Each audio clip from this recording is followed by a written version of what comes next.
it's not necessarily that wrong for animals to get habituated to us as well, rather than just accepting and allowing us there, but to say, well, these things are part of our environment. Let's see how we interact with them. 50 years ago, they ran away very quickly because they just got killed. An animal saw a human and was too close, it got attacked, so animals learned to leave us alone. But now there's new generations, and as we've learned as a species amongst ourselves that we can get on in various ways, surely there's potential for us to learn that about animals as well, to learn that maybe we can coexist more. Maybe there are other ways of living, and that can be learned through behavior. A mother teaches a child how they live, whether it's a human or an animal, and the potential maybe exists for down the line that a lot more animals can live in coexistence with humans rather than in competition like they have. That's a good point again. Now, I've often heard the comments of people saying that the animals don't appear wild. Tame is a horrible word to use, but they're very confident and comfortable with our presence. So the general experience that people hope for is to see wild animals running all over the place and charging and attacking and crazy activity. But yes, 50 years ago, when animals were hunted on a very large scale and poached on a very large scale, that response, that wild response, could maybe be more closely defined as fear, as having a larger sense of fear of our presence. And now, with the conservation ethics and guides ethics over the last 20, 30 years, there's new generations of animals who have actually come to learn that, wait a second, this strange shaped animal here, this vehicle, actually isn't a threat. We don't fight them for territory, we don't challenge them for food, we're not aggressive towards them, so we're a neutral presence, and we actually are safe to approach, and that, I think that's the beauty in it. The animals are still extremely wild, that doesn't change at all, but it goes to show that we can develop a stronger bond, and there doesn't need to be that fear that has been traditionally accepted. Yeah, for sure. So it's awesome to actually be part of conservation movement like this. Yeah, evolution of interaction between species even. It's a new way of maybe looking at how we can coexist with other species. Not to go about it too long, we're going to get Mateo out here now, but just to quickly draw that to a point again, Marco, what you made me think about there, and sorry, I'm talking too fast because, like I said, I could sit here now until 12 o'clock and talk, but to use Wonky as an example again, because they are ultimately very intelligent animals, and it's not just because I like elephants, but they are bright. They can figure things out maybe more than others can, and maybe because of that they can be at the forefront of that relationship maybe. Also, there's a whole lot of other history with elephants.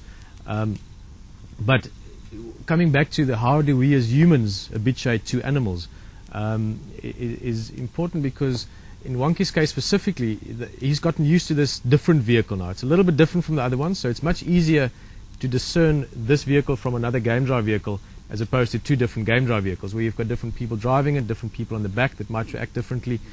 So he's gotten very used to this one shape, which has got a lot of the time myself or Rexon in it, most of the time.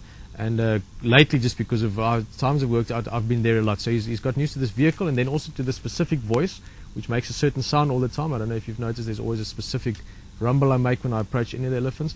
And he's now learned that this specific vehicle he can trust to an extent even more, because it behaves the same all the time. With other game drive vehicles, some guides, unfortunately, or whatever reasons, still rev the engines and try and elicit mock charges to try and show the aggression of animals, to create that fear in people. And of course there's a space for that, I guess. But what's happened now is he's now also learned that this specific thing he's interacting with, a human, I'm sure he knows it's a human in there and a vehicle and so on, is behaving in a certain way all the time. That's gained his trust first, and his curiosity, and it's something that I should not talk about too much more at the moment. I'm going to try and write something about it if I can get my head around it. But it's been a very interesting progression in the space of a few weeks only, to see how this individual animal has habituated to us because of our acceptance of him as well. And this goes not only for myself, also for you on the vehicle with us. Alex, even when Alex got here, he was very nervous around elephants because of, again, he had experiences that created that perception for him. And over time that's changed. So in the end, it's down to the individual how we change things, not to get too dramatic about it, but and how we get along with each other as individuals in the species, but also with other species. No, you're absolutely right, Peter, and I think that's a very important note to end that on is, we all make an effort out here to, especially as the guides and a lot of people in the guiding community, to hold a standard of ethics so that when we approach animals, we create a sense of trust from that animal. And like Peter made mention, that sometimes there are people that maybe respond differently. Unfortunately, all it takes is one or two bad characters to create a bad name, you could say, amongst an individual animal. It takes one game drive vehicle with one wrong approach or a few wrong approaches and acting aggressively, and that animal might see all vehicles. Fortunately for the Wild Earth vehicle is we are very unique, and we've been very cautious, and of course loving what we do. The animals understand that our presence is very absolutely non-threatening. But it's very important that every individual out in this environment has the same approach and the same ethics, that you get a much better response and a much better development in this whole goal to live in harmony with these animals. But I think I'm going to sign off for the evening and leave you with Peter for just a few seconds and go grab Matteo. I believe there's some stuff that you guys were going to chat about. Yeah, we'll just say a quick hello and get Matteo around the fire. Yeah. Hardly signing off, Marco. You're just going to go over there. Yeah. But it's been great sitting around with you, Peter, and chatting again, as always. And I'm sure this conversation is going to carry on for a couple of hours afterwards. But great sitting around with everyone. It's always nice to have everyone on the other side there.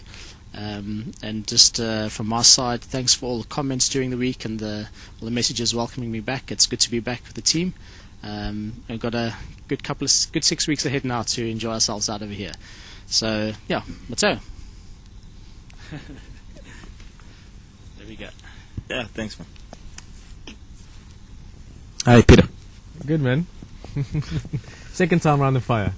I'm still not that much comfortable in front of it.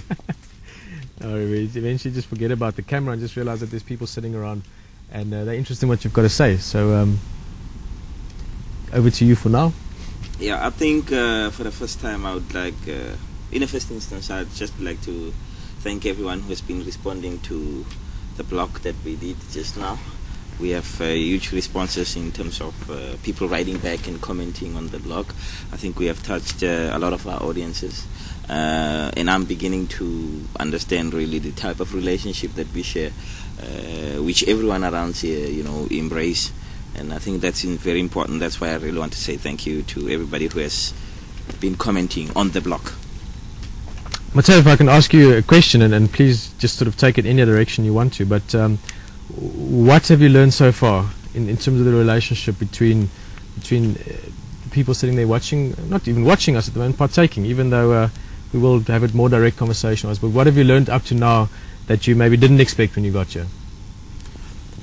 I think for me, the interaction between it's very rare in this industry that you would get the audiences interacting with the brand that has become Wild Earth. I think that is missing. One could almost touch the audiences out there, because immediately when something happens, they react to it. They would send in emails and say, I saw a jackal in the evening at the wall, or did you see how close Peter was with Wonky? Each and every moment that we have in the wild, it gets to be experienced by the audiences, and I think that's very touching, and it's something that I am continuously learning, and it's something that I have come to embrace. I think it's very important.